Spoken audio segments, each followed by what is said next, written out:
Hi, my name's Craig Foley. I'm the Chief Sustainability Officer for Lair Realty Partners, and I'm the team co-founder for the Rethink 39 group in Melrose, Massachusetts. I'm Tom Moyer. I'm the state coordinator for Citizens Climate Lobby in Utah. And in my paid job, I do military robotics for Hunter Defense Technologies. So tell me about your work with CCL and state coordinator for Utah. What does that mean? What do you do? What are you doing right now? It's a little bit of everything. We have 7 CCL chapters in Utah. So it's supporting them, keeping people active, engaged, bringing people in. And then it's working on convincing our legislators, both at the federal and at the state level, to support carbon pricing. Mm-hmm. So we are a red state. We're also a very, very pragmatic red state. We have dealt with problems like immigration, gay marriage, religious tolerance. We've addressed all of those things in a way that other parts of the country have not been able to. That's great. That's really awesome to hear. And how are you engaging? I mean, so first of all, I'm in a blue state, right? I'm in Massachusetts. I'd like to think we're a pragmatic blue state as well. I get what you're talking about with Utah, Salt Lake City, that whole vibe. But what's your kind of secret sauce of engaging, senators on the Republican side of the aisle or congressmen or women on the other side of the aisle on carbon pricing? How do you do that? I mean, the short answer is the secret sauce is known by CCL. It's respect and appreciation. Yeah. That we want to solve the problem with them, not by kicking them out of office. Mm-hmm. We want to bring them in to our way of thinking and work on the problem together. Tell me about what CCL's mission is. You said carbon pricing. Explain that to me a little bit about what that means. Is carbon pricing a tax? If it's a tax, I mean, how do you engage legislators on the red side of the aisle?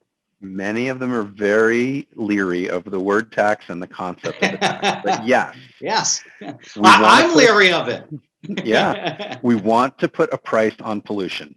And the conservative appeal to that is we don't want government meddling in your decisions. We don't want government telling you what kind of light bulbs to have and what kind of refrigerator to have. All we want to do is put the true cost on the product you're buying and then get government out of the way and let you make the decisions yourself. It's individual accountability. It's a core Republican principle. Yeah.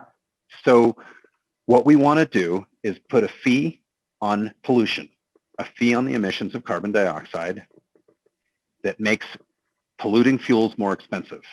And then we want to take all of that money and rebate it to taxpayers. So the government does not grow, the government does not spend anything additional, the government does not intrude itself into your life in any way that it doesn't now. But economically, we tilt the playing field away from pollution and towards clean technologies. The analogy we use is the Alaska Permanent Fund, which is extremely popular in a red state. Right.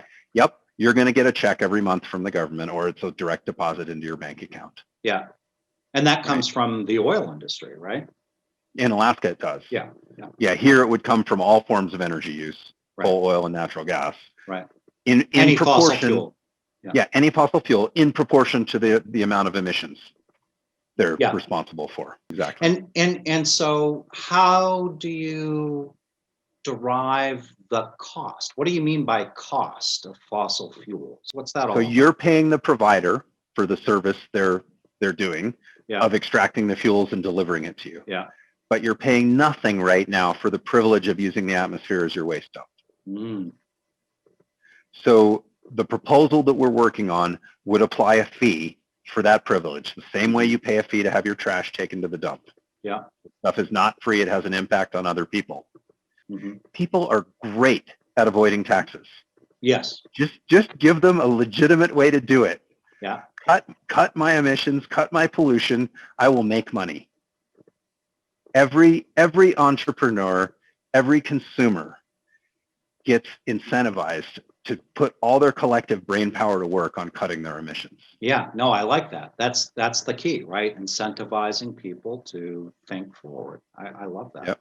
And so if I have the numbers right, with the US Department of Energy. Of course, here in the Northeast, it's higher, but the last number I saw for average metric tons per home in the United States was something like 8.7 metric tons of emissions annually. Sounds So about that's right. that would be a tax of 80, $87 the first year. Yeah, in the first year, $87. Yeah.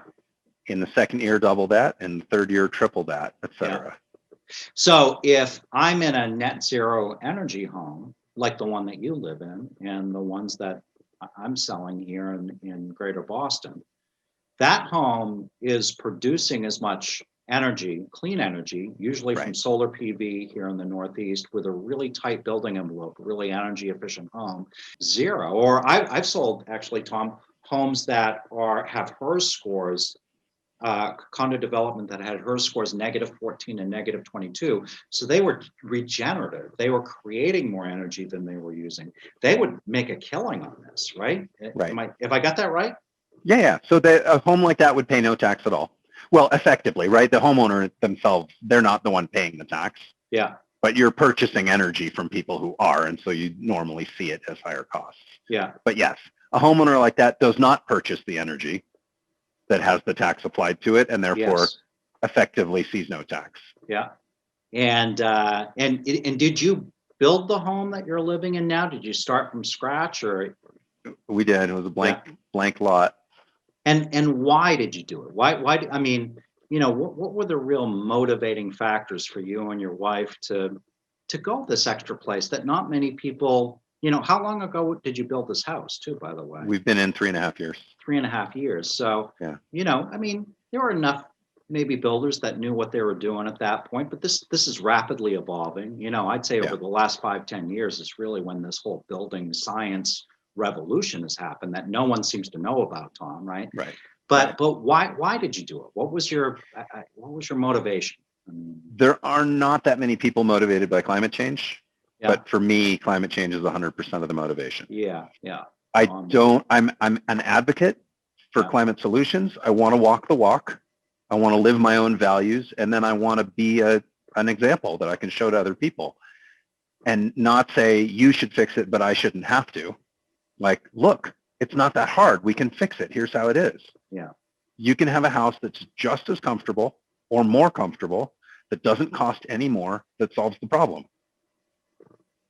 Yeah. So let's get going on solutions already. Let's quit talking about it.